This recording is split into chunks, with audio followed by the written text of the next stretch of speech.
Hi guys, welcome back. This is Danny from DosojoWorld. And as you know, D-O-S-O-J-O, Dosojo, is merely family initials. But this is what goes on in my world. Don't forget to hit the like button. Also, don't forget to subscribe to the channel. Today, we're gonna play mechanic. Yes, this is round just like a frying pan, but this is not about food. We're gonna be changing the brakes and the rotors on the car today. So it should be pretty interesting. Let's see what we can cook up today. I'm gonna pull the car into the workspace. I'm gonna pull the tire. This video doesn't need to show somebody taking the tire off of a car. Okay guys, here we go. As you can see, the tire is off the car. Didn't take too long. Some of the tools that I used. Some sockets. There's the new disc. The sockets that we're going to use.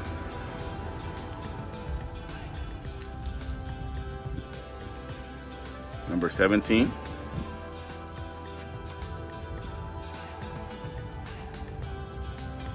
We're gonna have to loosen that bolt. Then I have a number 14. So we have to loosen that one. You have 2 bolts here, and then there's 2 bolts on the bottom, the same way. We're gonna loosen these first, and it's gonna take off the caliper where the brake pads are. And then we'll loosen the big one in the back, and that'll let us take off the harness, which should let us pull off the wheel. So let's get started.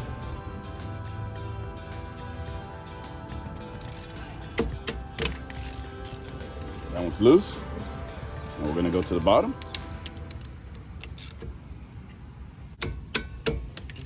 That one's loose. We're gonna take them off with our fingers.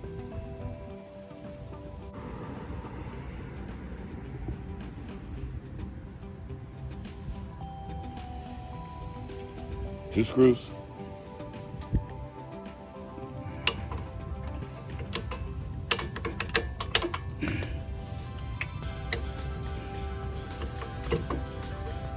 This is your piston. When you step on the brake, this pushes pressure on the pads, which squeeze the rotor and stop the car. That's how easy it is to change brakes.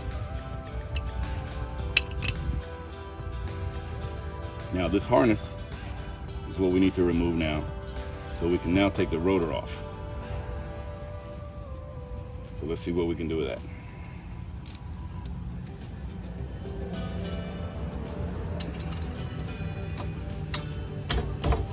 This bolt is a little bit bigger,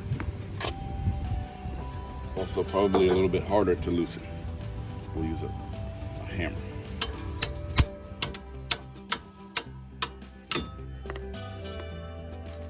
One.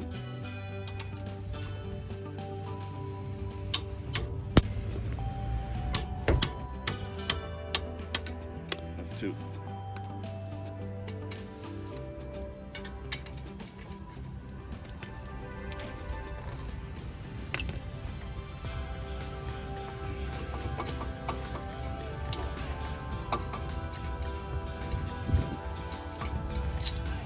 One on the top, one on the bottom.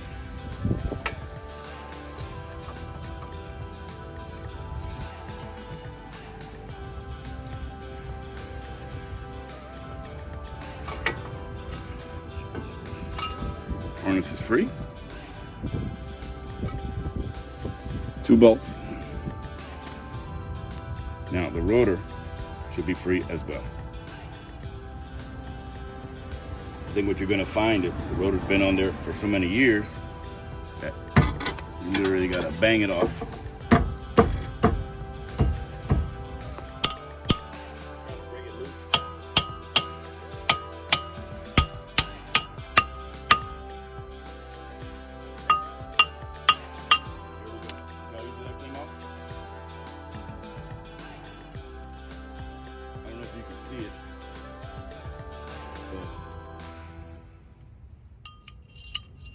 you can see where the brakes have actually made a ridge.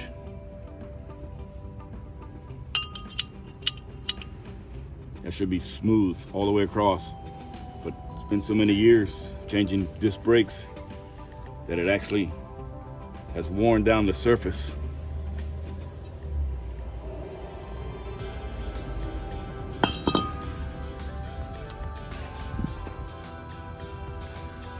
So now we're just going to take our new one.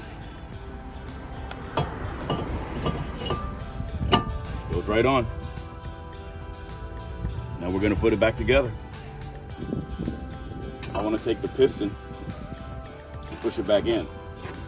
And I'll show you what I mean by that. I'm going to take one of the old brake shoes and I'm going to put it right there. And I'm going to take this C-clamp, open it up all the way.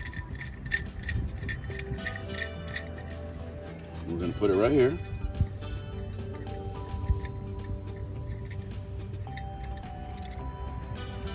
And we're going to push this piston in.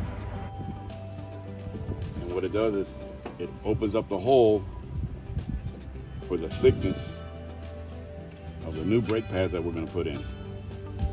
We're basically pushing the fluid back into the master cylinder under the hood. Everybody knows what brake fluid is. Squeeze. So we're going to take it till it won't go anymore.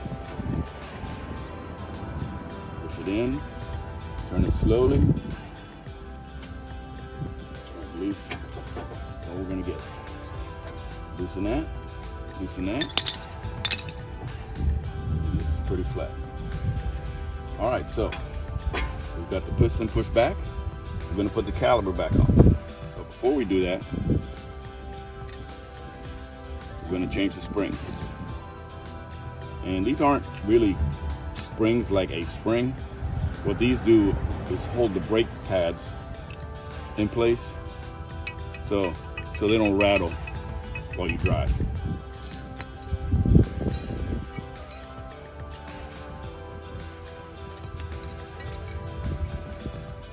It just goes right into the square.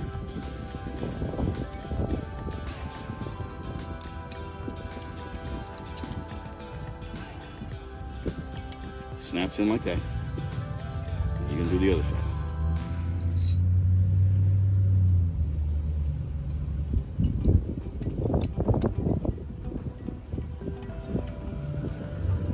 Okay, so you can see how that works. Okay, so now we're going to put our bracket back on. This way. We're going to use big screws.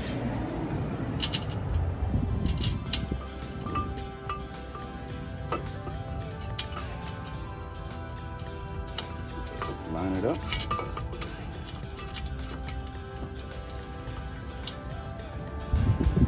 Believe it or not, these do stay loose on there. It's surprising, but that's how it works. We're going to put the bottom one on finger tight.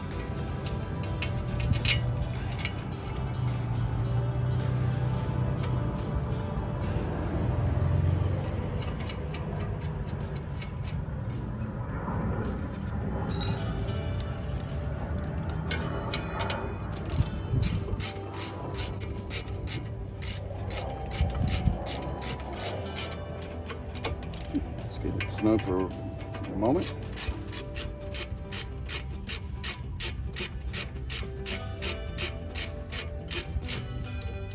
All right. Now we'll get the brake pads. These are the new ones in the package.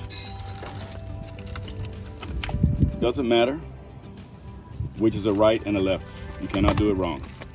What you do need to know is the inside and the outside. Okay, you can see there's a curve, so it's designed to fit right in. Okay, that's one side. It's really that simple. And that's the other side. Again, that piston squeezes against here, and that's what stops the car. we're going to put the smaller bolts back in with the caliper. Sometimes it's going to be a little bit tight. With a new rotor and new brake pads, you've added thickness.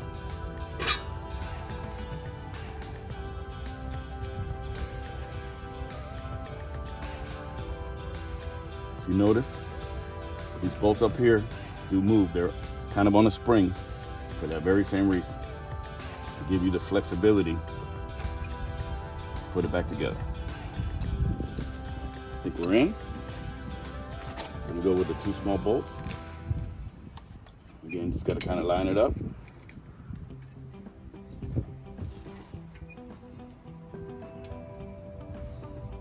Line this one up down there.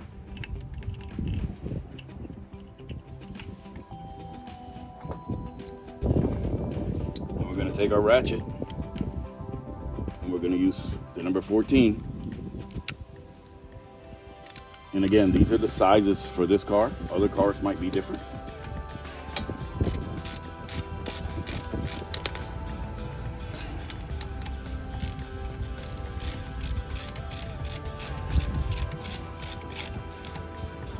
All right, I'm gonna tighten that one. Get that one tight. I'm gonna go to the big socket, the number 17. Tighten the bracket back on.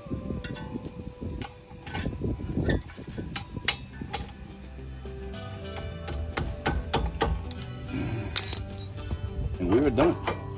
We have just put on a new rotor and a new set of brake pads on this car. One side of this car is done. Old brake pads versus new brake pads. You see the thickness. The grooves are cut in there just to help keep them cool. It's part of the design.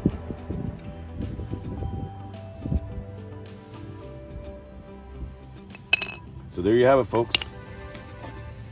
Changing on rotor and brake pads on the front end of my car. We've now changed the rotor and the brake pads on a disc brake car. The question you may have is, does this stay loose? You put the tire on and you put the bolts on, everything tightens together and it all stays in place. Before you start driving, you do need to get inside your car and pump the brakes a couple of times, because you want to push that fluid back in.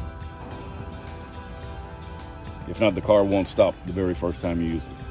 But after a couple of foot pushes, the fluid will fill up the hoses and the lines and everything will be fine. But once I put the tire on, all this stays in place, nothing will move, and we have rotors probably for the rest of the life of this car. Thank you for watching, folks. This is Danny from DosojoWorld. Don't forget to subscribe to the channel. If you like what you see, hit that like button.